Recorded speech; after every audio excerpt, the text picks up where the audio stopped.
Former Raptors star DeMar DeRozan claimed that it would have been impossible to stop LeBron James after all the turmoil he caused the Raptors during his prime. But is DeMar actually correct about this? Let's get into it.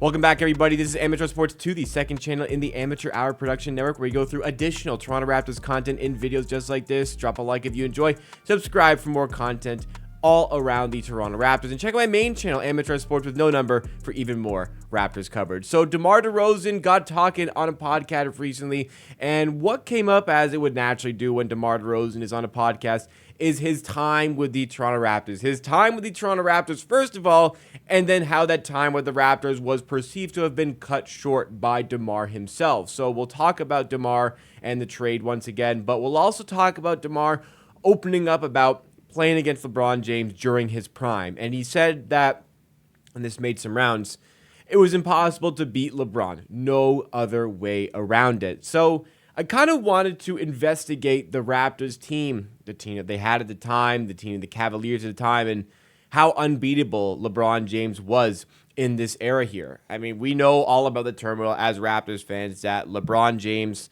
and the Cleveland Cavaliers caused this team. The Raptors seriously were in a position to potentially win a championship for a number of years.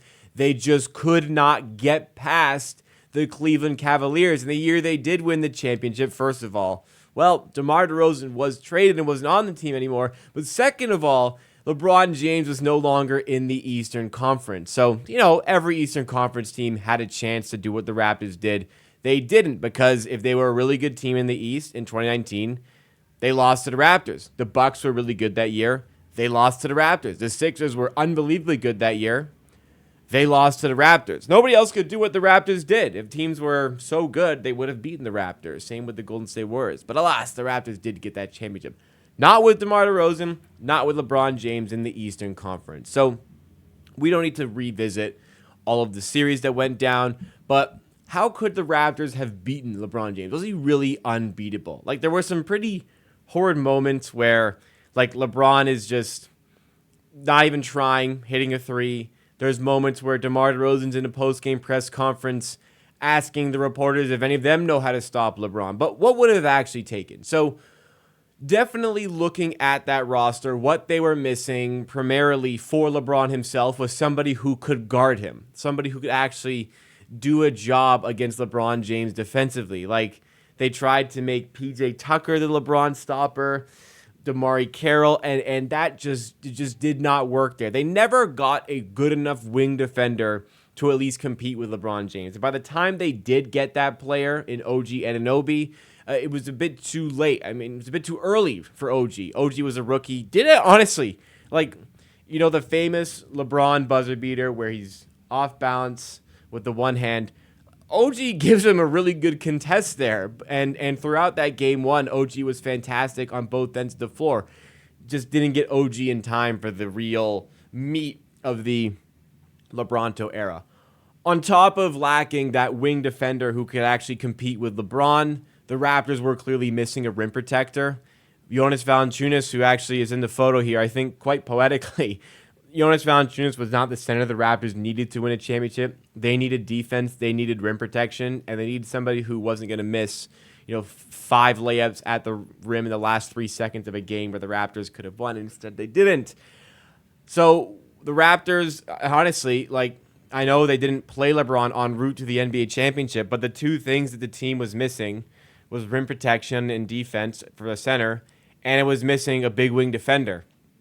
I don't think they were missing a ton of offensive firepower, but maybe the top-tier offensive firepower. In the end, they got all of that. Kawhi Leonard was the player who was the big wing defender they needed, on top of being, the superstar scorer the Raptors could also have used. The Raptors traded Jonas Valanciunas in a deal that got them Marc Gasol. The rim protection and defense in the center position. Without Marc Gasol, they wouldn't have beat the Sixers because Embiid would have been too hard to stop.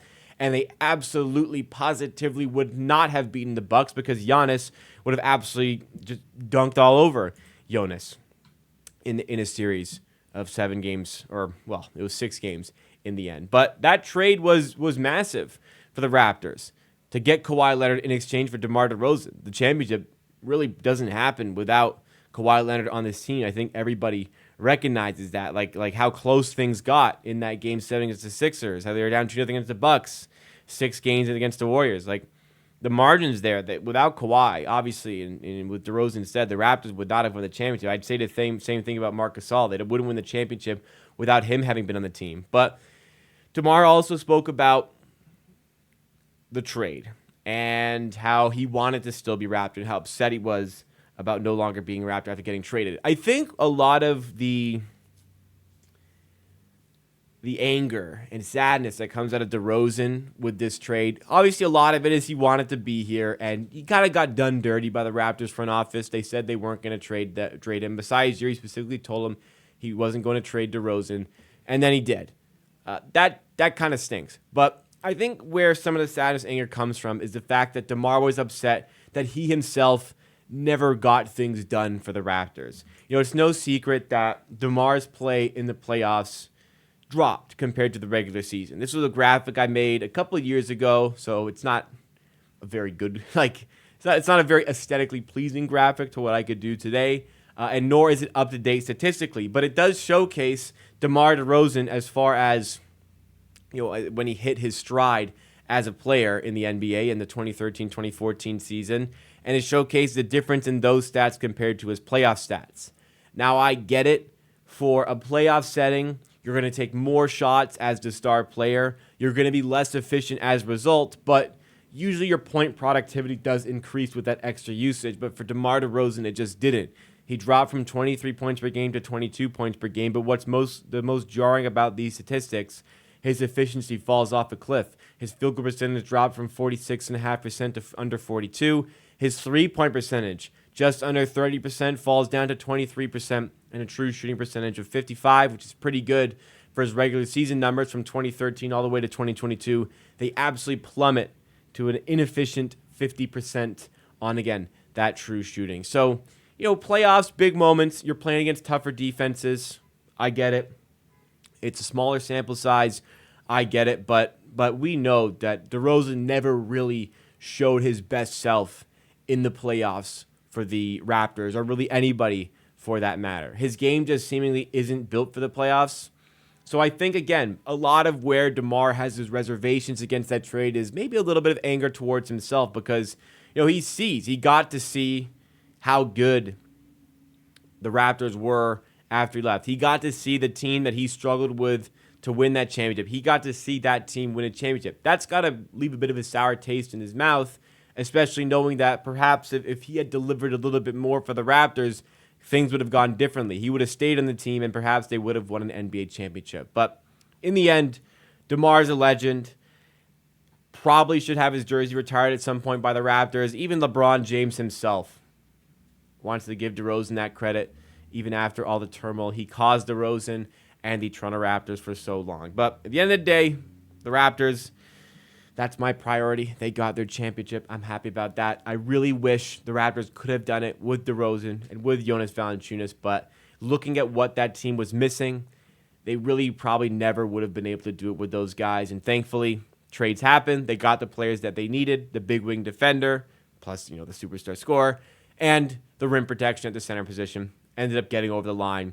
It's no coincidence that the things they were missing then and the things that they acquired got them to the pinnacle of the sport to win the NBA championship. So what do you make of DeMar's comments? Let me know all of your thoughts and opinions in the comments down below, because that's all for me for today. Make sure you check out my other channels. This is my main channel with nearly 18,000 subs for more Raptors content in better quality as well. This is the Clips Reactions channel, the best stream clips and highlights from this channel over here. This is the channel you're currently watching on. Make sure you subscribe here, and here's another video you may enjoy. Make sure you check that out, and I'll see you next time for another video here on Amateur Sports 2.